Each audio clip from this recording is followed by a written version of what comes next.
corretamente parlamento em sua totalidade, por isso há uma mira que sobre a criar fricção entre ministro dentro do partido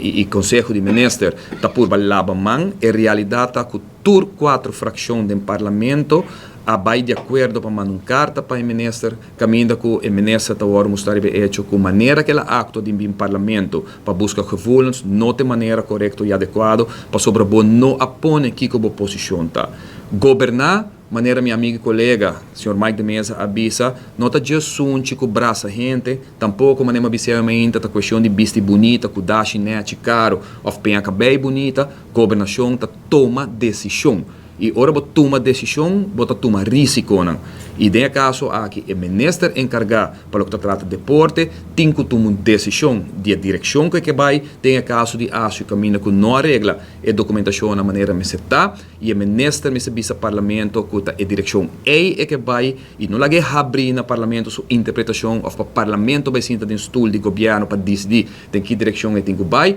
ante ora o ministro por ganhar gevoelens voor o parlamento ora fixa a direção que vai. Mita quer do parlamento de Aruba, tu quatro, maneira de usar uma carta sali para o ministro, logicamente isso aqui mostra claramente que o parlamento está fazendo seu trabalho e o parlamento está separado liberdade for do governo, para motivo que nenhum gente do parlamento vai carregar responsabilidade para o que trata de governação. Bom ou malo, tem aquele momento que nós se para lei, para processo que tem que guardar riba, senão nunca nós não podemos respeitar nós mesmos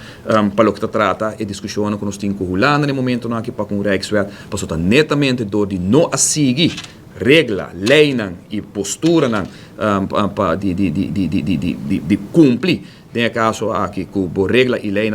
local aponte nós que nós temos discussão que nós temos para com o Rijkswet.